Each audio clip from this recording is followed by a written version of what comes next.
Hello hello hello hello नमस्कार दोस्तों। तो दोस्तों चलिए, स्वागत है आप सभी का आज की इस लेक्चर में। तो दोस्तों आज के इस लेक्चर में हम करने जा रहे हैं transportation and communication in Haryana, Haryana में संचार तथा परिवहन।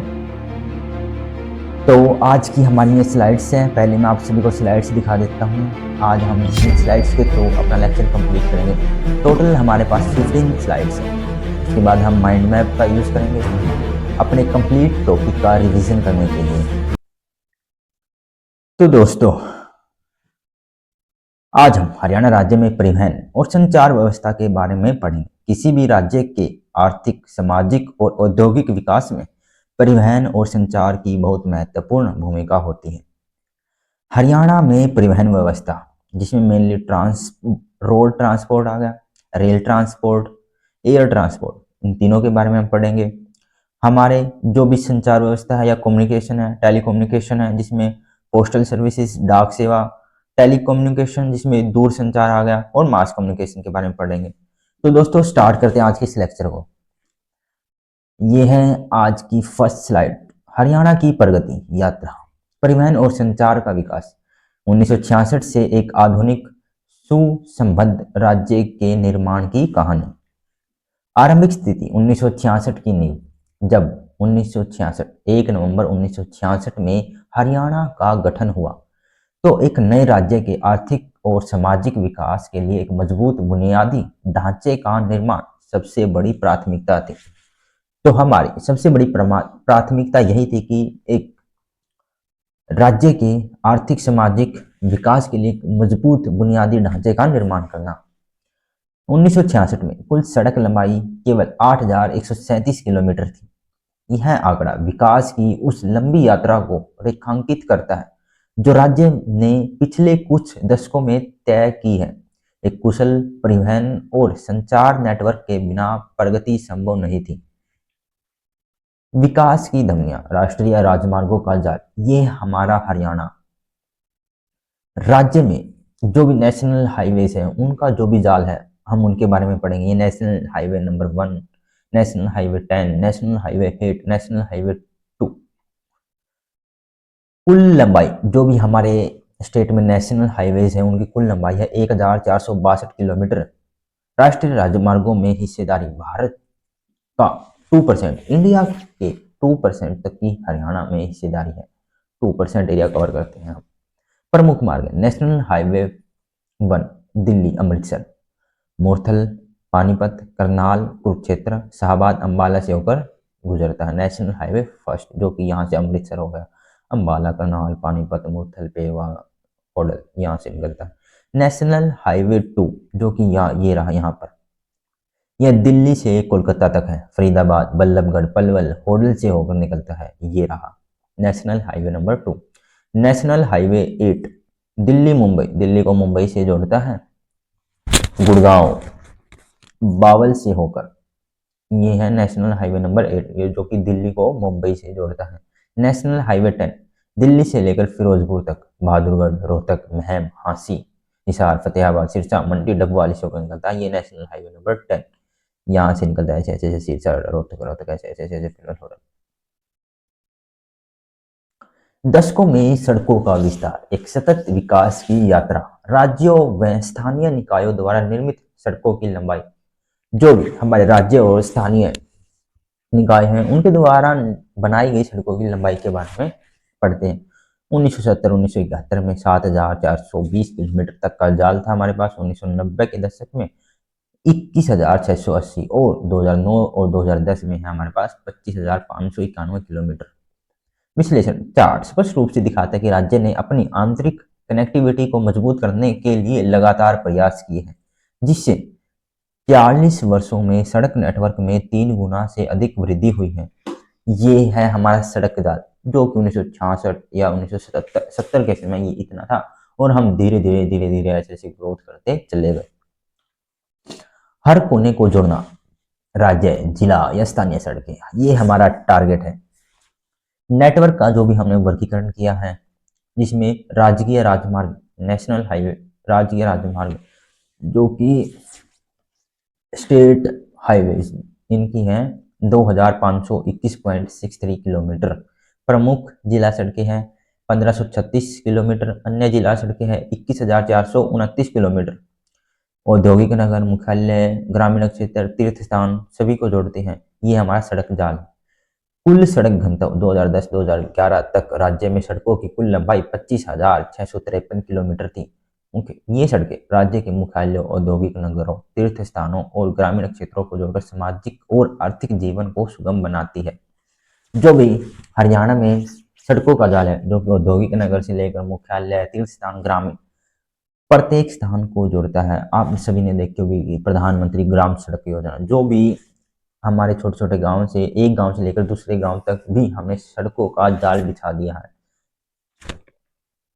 जिला स्तरीय विश्लेषण, सड़क नेटवर्क का क्षेत्रीय वितरण। हरियाणा का सड़क नेटवर्क पूरे राज्य में फैला, लेकिन जिलों के बीच लंबाई और घनत्व में महत्वपूर्ण अंतर मौजूद है।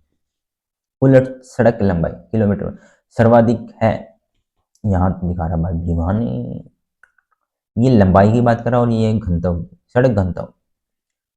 कुल सड़क लंबाई सबसे ज्यादा लंबाई में है भिवानी सर्वाधिक 2554 किलोमीटर। ये अम्बाला में है, यमुनानगर कुरुक्षेत्र, ये सब में अलग अलग है। फिर आगे पंचकुला, पंचकुला में सबसे कम है 594 किलोमीटर। दोस्तों आपको अब थोड़ा सा डाउट हो रहा होगा कि भिवानी इतना डेवलप तो नहीं है, फिर उसमें सड़कों की लंबाई है। क्योंकि सड़कों की लंबाई डिपेंड करती है एरिया कितना है। क्योंकि सबसे ज्यादा एरिया कहाँ का है, भिवानी का ही होगा या हिसार का होगा, तो वहीं पर आपको सबसे ज्यादा लंबाई मिलेगी। देखो हिसार में 2259 और इसमें 2554। भिवानी में सबसे छोटा जैसे पंचकुला होगा, इसमें सबसे कम है सड़कों की लंबाई। और पंचकुला में मेनली क्या आ जाता है, उसके पंचकुला में तो मोरनी हिल्स है, पहाड़ियों, क्योंकि पहाड़ों पर सड़कों की लंबाई बहुत कम होती है, मैदानों में सबसे ज्यादा होती है। सड़क घनत्व प्रति 100 वर्ग किलोमीटर, प्रत्येक 100 वर्ग किलोमीटर में सबसे ज्यादा सड़कें हैं अम्बाला में, सबसे कम है जींद में। जी अम्बाला में 76.49 किलोमीटर, जींद में 38.38 वर्ग किलोमीटर, जो कि सबसे कम है। सही रहा। हरियाणा का रेलवे नेटवर्क, अब हम रेल ट्रांसपोर्ट के बारे में पढ़ेंगे। रोड ट्रांसपोर्ट के बारे में हमने पढ़ लिया। हरियाणा का रेल परिवहन राज्य के गठन के समय 3245.11 किलोमीटर लंबा था, जो अब बढ़कर 4106.26 किलोमीटर हो गया। यह नेटवर्क यात्रियों और माल ढुलाई दोनों के लिए महत्वपूर्ण है। प्रमुख जंक्शन और मार्ग, रेवाड़ी जंक्शन एक प्रमुख जंक्शन जहां से 6 दिशाओं में रेल मार्ग निकलते हैं। जैसे यहाँ ये रेवाड़ी जंक्शन है, यहाँ से निकले, यहाँ से, यहाँ से, यहाँ से, यहाँ से, यहाँ से 6 दिशाओं में निकलते हैं। दिल्ली अमृतसर लाइन, यहाँ से लेकर दिल्ली से लेकर अमृतसर लाइन, ये वाली लाइन हरियाणा के पूर्वी किनारे से होकर गुजरने वाला एक मुख्य मार्ग, जो सोनीपत, पानीपत, करनाल, कुरुक्षेत्र, अंबाला को जोड़ता है। दिल्ली से निकलने वाले अन्य मार्ग है दिल्ली रेवाड़ी नारनौल रिंग्स, जो दिल्ली रेवाड़ी नारनौल रिंग्स है, ये रेवाड़ी, दादरी, भिवानी, हांसी, हिसार, सिरसा, बठिंडा, यहाँ पर ऐसे हांसी, हिसार, बठिंडा, ये यहाँ पर भिवानी, हिसार, बठिंडा। हरियाणा की उड़ान, हमने रोड ट्रांसपोर्ट के बारे में पढ़ लिया, रेल ट्रांसपोर्ट के बारे में पढ़ लिया, कहाँ से क्या क्या, हम बस इंपॉर्टेंट पढ़ रहे हैं। हरियाणा की उड़ान, नागरिक उड्डयन, हरियाणा में सड़क और रेल के अलावा हवाई परिवहन की भी सुविधा है, जो राज्य के समग्र विकास में सहायक है। ये हमारे पास एयरपोर्ट, जैसे हिसार एयरपोर्ट हो गया, ये मेरे ख्याल से अंतर्राष्ट्रीय हवाई अड्डा जो कि यहाँ पर है, चंडीगढ़ में है भाई। राज्य में निजी क्षेत्र प्रशिक्षण सुविधाओं की भी व्यवस्था है। हरियाणा की आवाज, आकाशवाणी और दूरदर्शन का विस्तार, सूचना और मनोरंजन के प्रसार में सार्वजनिक प्रसारण ने महत्वपूर्ण भूमिका निभाई है, जिससे राज्य के कोने कोने तक सरकार और संस्कृति की पहुंच सुनिश्चित हुई है। अब आकाशवाणी और दूरदर्शन के बारे में पढ़ेंगे। 8 मई 1976 आकाशवाणी रोहतक की स्थापना हुई थी। राज्य का एकमात्र और सबसे पुराना आकाशवाणी केंद्र है आकाशवाणी रोहतक, जिसकी स्थापना 8 मई 1976 को। 24 जून 1991 आकाशवाणी कुरुक्षेत्र की स्थापना हुई थी। 26 जनवरी 1999 आकाशवाणी हिसार की स्थापना हुई थी। 1 नवंबर 2002 को हिसार में दूरदर्शन केंद्र का उद्घाटन किया गया था, श्रीमती सुषमा स्वराज द्वारा। कलम की ताकत, पत्रकारिता की ऐतिहासिक विरासत, कम्युनिकेशन में जो कि आकाशवाणी के साथ साथ पत्रकारिता भी इम्पोर्टेंट रोल अदा करती है। हरियाणा में सूचना के आदान प्रदान की एक लंबी और समृद्ध परंपरा रही है, जो 19वीं सदी के अंत में समाचार पत्रों के प्रकाशन के साथ शुरू हुई। समाचार 1889 जाट समाचार गुरुग्राम से बाबू कन्हैया लाल सिंह के द्वारा इसको प्रकाशित किया गया था। 1925 ज्योतिष मार्तंड, जो कि समाचार पत्र है, गुरुग्राम से इसका प्रकाशन किया गया था 1925 में। हरियाणा केसरी 1928 में पंडित प्रहलाद शर्मा रेवाड़ी से इसका प्रकाशन करते थे। 1958 में हरियाणा केसरी, जो कि भिवानी से थे, भिवानी से इसका, यह एक साप्ताहिक समाचार पत्र था जो कि भिवानी से प्रकाशित होता था। समाज के बारे में, नया राजमार्ग सूचना प्रौद्योगिकी और डिजिटल भविष्य की ओर। भौतिकी कनेक्टिविटी में महारत हासिल करने के बाद हरियाणा ने 21वीं सदी की चुनौतियों और अवसरों के लिए एक नई सूचना प्रौद्योगिकी नीति के साथ डिजिटल कनेक्टिविटी पर ध्यान केंद्रित किया। नई सूचना प्रौद्योगिकी नीति के उद्देश्य, जो भी हमारी इंफॉर्मेशन टेक्नोलॉजी है या कम्युनिकेशन टेक्नोलॉजी है या डिजिटल भविष्य की ओर, जो भी हमारी इंफॉर्मेशन टेक्नोलॉजी है उसकी जो पॉलिसी है, उसके क्या उद्देश्य है, क्या पर्पसेस है। सूचना प्रौद्योगिकी उद्योग में निवेश को बढ़ावा देना, सामाजिक और सार्वजनिक क्षेत्र में प्रौद्योगिकी या टेक्नोलॉजी के उपयोग का विस्तार करना, राज्य के सकल घरेलू उत्पाद जिसको हम बोलते हैं ग्रोस डोमेस्टिक प्रोडक्ट जीडीपी में सूचना प्रौद्योगिकी की हिस्सेदारी को बढ़ाना, सॉफ्टवेयर निर्यात बढ़ाना और रोजगार के अवसर पैदा करना, नागरिकों के लिए जीवन की गुणवत्ता सुनिश्चित करना। डिजिटल इकोसिस्टम का निर्माण, नीतियों और लक्ष्य, जो भी हमारा डिजिटल इकोसिस्टम उसका निर्माण करना और हमारी उसके निर्माण में क्या नीति है और हमारा क्या टारगेट है, क्या लक्ष्य है। राज्य सरकार ने एक अनुकूल पारिस्थितिक तंत्र बनाने के लिए एक स्पष्ट योजना तैयार की है जो आईटी विकास और निवेश को आकर्षित करे। गुड़गांव इसे इलेक्ट्रॉनिक नगर या इलेक्ट्रॉनिक सिटी या साइबर हब और हाईटेक हब के रूप में विकसित करना। तकनीकी पार्क और आईटी कॉरिडोर, राज्य में अत्याधुनिक टेक्नोलॉजी पार्कों और आईटी कॉरिडोर की स्थापना करना, ये हमारा टारगेट है। लाइसेंस, 36 आईटी पार्कों और आईडीसी के लिए लाइसेंस जारी किए गए, जिनमें से 16 पहले ही चालू हो चुके हैं। महत्वाकांक्षी लक्ष्य, सॉफ्टवेयर निर्यात का जो हमारा लक्ष्य है 21,000 करोड़ हमें सॉफ्टवेयर एक्सपोर्ट करने हैं, ये हमारा टारगेट है। स्मार्ट शासन, प्रौद्योगिकी टेक्नोलॉजी के माध्यम से नागरिक सेवाएं प्रदान करना। हरियाणा की आईटी नीति का उद्देश्य प्रौद्योगिकी का लाभ आम जनता तक पहुंचाना और सरकारी कामकाज को पारदर्शी और कुशल बनाना। भाषा, सूचना प्रौद्योगिकी में हिंदी के प्रयोग को बढ़ावा देना ताकि यह आम जनता तक पहुंच सके, क्योंकि लोग अभी तक फुली लिटरेट नहीं हुए हैं, लोग अभी तक पूर्ण रूप से शिक्षित नहीं हुए, इसलिए लोगों को हम अपनी भाषा यानी कि हिंदी के प्रयोग को हम बढ़ावा दे रहे ताकि लोग आसानी से उनको समझ सके, क्योंकि इंग्लिश हर बंदा नहीं समझ सकता। स्मार्ट कार्ड्स, हमने स्मार्ट कार्ड 2003 में स्मार्ट आई आधारित सिटीजन आईडी कार्ड लागू किया गया था, जिससे नागरिक ration card, passport, driving licence जैसे लाभ उठा सके। ई गवर्नेंस, चंडीगढ़ में इलेक्ट्रॉनिक प्रशासन केंद्र स्थापित किया गया है। ऑनलाइन सूचना, सभी सरकारी अधिनियमों और अधिसूचनाओं, नियमों और परिपत्रों को वेबसाइट पर उपलब्ध कराया गया है। हरियाणा की परिवर्तन यात्रा, तब से अब तक क्या हमने चेंज किया है, क्या हमारे लक्ष्य थे, क्या हमारी नीतियां थी और हमने क्या अचीव किया है। 1966, तब की तस्वीरें हैं, मेरे ख्याल से तब की भी नहीं है, उसके बाद की है, क्योंकि तब इतना कुछ नहीं था जो मैंने दिखा। सड़क नेटवर्क 1966 8,137 किलोमीटर ही हमारा सड़क का नेटवर्क था। संचार 1976 में पहला आकाशवाणी केंद्र खुला था। सड़क नेटवर्क 2011 में हमारे पास हो गया 25,653 किलोमीटर, 8,000 से बढ़कर 25,000। संचार में जो कि 21,000 करोड़ सॉफ्टवेयर हमने एक्सपोर्ट करना है, ये हमारा टारगेट है, ये हमारा विजन है। यह यात्रा दृढ़ संकल्प, रणनीतिक योजना और भविष्य की दृष्टि का निर्माण है, क्योंकि यहाँ से लेकर यहाँ तक ये सफर तय करने में हमें दशकों लग गए हैं और ये एक बहुत बहुमूल्य सफर रहा। हम यहाँ से यहाँ पहुँच गए हैं।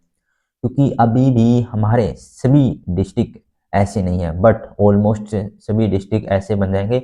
मेनली जैसे गुड़गांव हो गया, चंडीगढ़, पंचकुला, करनाल, हिसार, ये ऐसे ऐसे डिस्ट्रिक्ट है जो इस टाइप के मतलब बड़ी बड़ी आईटी कंपनियां आ गई हैं, अच्छी अच्छी बिल्डिंगें बन गई हैं, अच्छे पार्क्स हैं। अभी अब जैसे जींद हो गया, कैथल हो गया, इनमें डेवलपमेंट स्टार्ट हो चुकी है। जैसे आईएमटी आ गया, और भी जैसे रोहतक है, रोहतक भी अच्छा शहर बन गया है। सोनीपत को भी हम डेवलप कर रहे हैं धीरे धीरे धीरे धीरे। ऐसे ऐसे हमारे और सभी डिस्ट्रिक्ट को हम डेवलप कर रहे हैं। गुड़गांव, फरीदाबाद, ये तो पहले से ही डेवलप है। यात्रा जारी है। हरियाणा का विकास एक मंजिल नहीं बल्कि एक सतत यात्रा। भौतिक राजमार्गों से लेकर डिजिटल सूचना मार्गों तक राज्य भविष्य के लिए निर्माण करना जारी रखे हुए है और अपनी भूमि को प्रगति और अपने लोगों को अवसर से जोड़ता है। तो दोस्तों, अभी हमने स्लाइड्स के द्वारा कंप्लीट टॉपिक किया है। अब हम अपने कंप्लीट टॉपिक को माइंड मैप के द्वारा रिवीजन करेंगे। ये है हमारा ट्रांसपोर्ट और कम्युनिकेशन, हमारे जो भी परिवहन तथा संचार। ट्रांसपोर्ट सेक्टर, जिसको परिवहन, इनके बारे में पढ़ेंगे। पहले पढ़ते हैं हम रोड ट्रांसपोर्ट, फिर पढ़ेंगे रेल ट्रांसपोर्ट, फिर पढ़ेंगे एयर ट्रांसपोर्ट। तीनों के बारे में पढ़ते हैं। रोड ट्रांसपोर्ट, ये हमारा रोड ट्रांसपोर्ट। टोटल लेंथ है रोड की 25,663 किलोमीटर, 2010-2011 का आंकड़ा है। टाइप्स ऑफ रोड, हमारे पास रोड किस टाइप के हैं? नेशनल हाईवे है, स्टेट हाईवेज है, डिस्ट्रिक्ट एंड रूरल रोड्स है, राष्ट्रीय राजमार्ग है, राजकीय राजमार्ग है, और जिला स्तरीय स्थानीय सड़कें हैं। नेशनल हाईवे की लेंथ है 1462 किलोमीटर और constitutes 2% area of total national highway.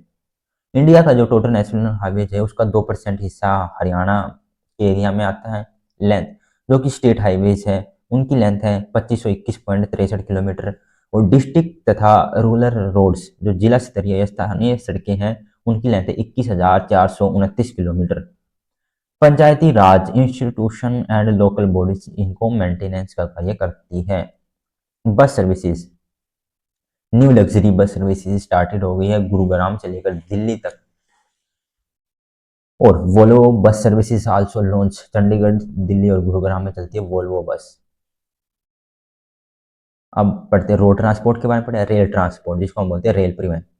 Growth of railways root, इनकी जो ग्रोथ है 3,245.11 किलोमीटर से लेकर 4,106.26 किलोमीटर तक हमने ग्रोथ की है। की रेलवे स्टेशन जो भी हमारे मेजर जंक्शन है, जैसे अंबाला जंक्शन हो गया, रेवाड़ी, जाखल और Gurgaon junction.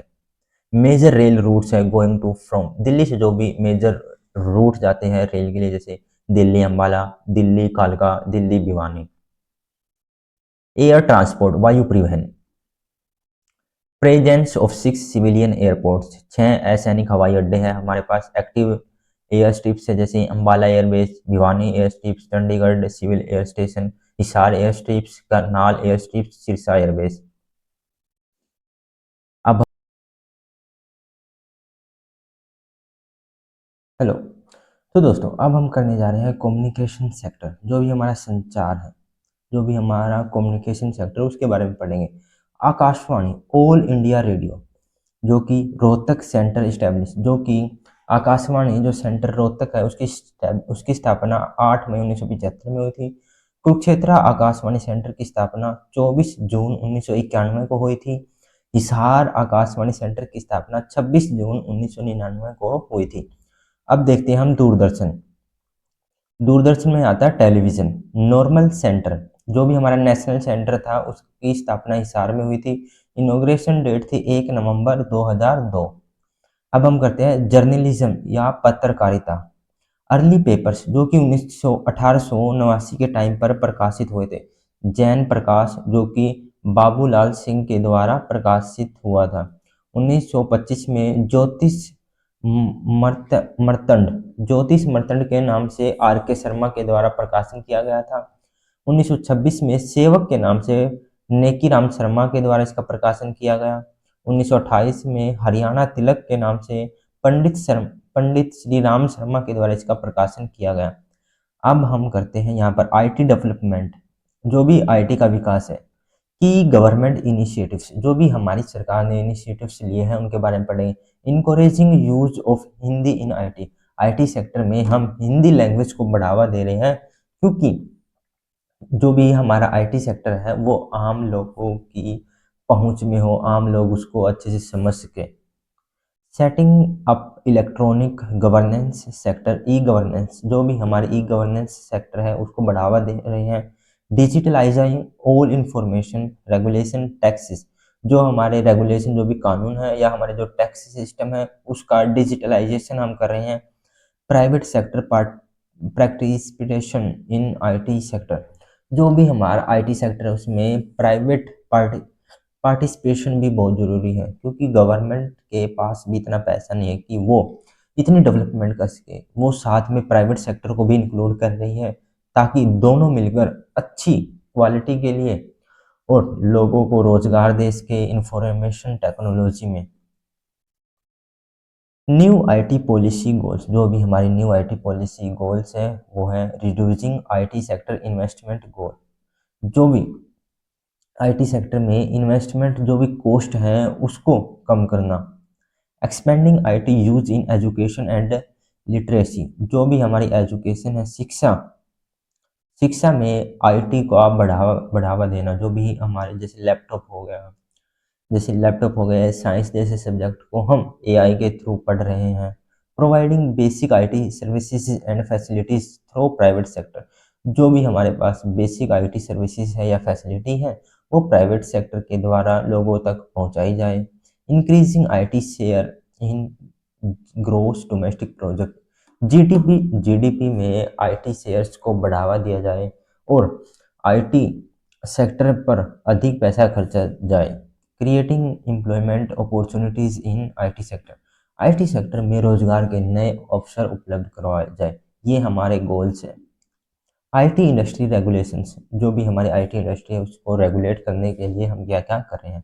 40% build up area allowed for IT units in future industrial areas, जो भी हमारा 40% एरिया है हमने उसको आईटी सेक्टर के लिए अलाउ कर दिया, ताकि वहाँ पर इंडस्ट्रियल हब क्रिएट हो सके, वहाँ साइबर हब क्रिएट हो सके। Current IT units allowed 60% buildup area, जो भी हमारे पास करंट आईटी यूनिट्स है उनको हमने 60% एरिया अलाउ कर दिया गया कि उनकी जो भी बिल्डिंग्स है वो बना सके और वहाँ पर इंफॉर्मेशन टेक्नोलॉजी को बढ़ावा दे सके। Increase FAR area ratio 250% height है 3 metre for I T unities. अब हम चलते हैं यहाँ पर करंट स्टेटस, जो भी हमारे पायोनियर्स है, पायोनियर्स मतलब होते हैं जो भी अभी स्टार्टिंग की एज में है, जो नए नए जैसे बिजनेस में उतरे हैं या नए नए आईटी इंडस्ट्री में उतरे हैं, उनके लिए many IT and ITs companies received investment through pioneers, जो भी हमारे पॉइनियर्स हैं उनके द्वारा इन्वेस्टमेंट रिसीव करती हैं IT companies. High tech software park establish in electronic city Gurgaon, Gurgaon में हाई टेक सॉफ्टवेयर पार्क स्थापित किए जा रहे हैं। तो दोस्तों ये था हमारा आज का माइंड मैप, जो कि हमने कंप्लीट किया है। हमने हमारे जो भी ट्रांसपोर्ट है या कम्युनिकेशन है उसके बारे में पढ़ा। हमारे पास जो भी कम्युनिकेशन जैसे पत्रकारिता, टेलीफोन हो गया, उससे रिलेटेड हो गया, जैसे आकाशवाणी हो गया, आकाशवाणी में जो होता है रेडियो, टेलीविज़न, पत्रकारिता। जो भी हमारे ट्रांसपोर्ट सेक्टर में थे जैसे रोड ट्रांसपोर्ट, रेल ट्रांसपोर्ट और एयर ट्रांसपोर्ट, हमने तीनों के बारे में डिटेल में पढ़ लिया है। तो दोस्तों आज के लिए इतना ही। थैंक यू, धन्यवाद।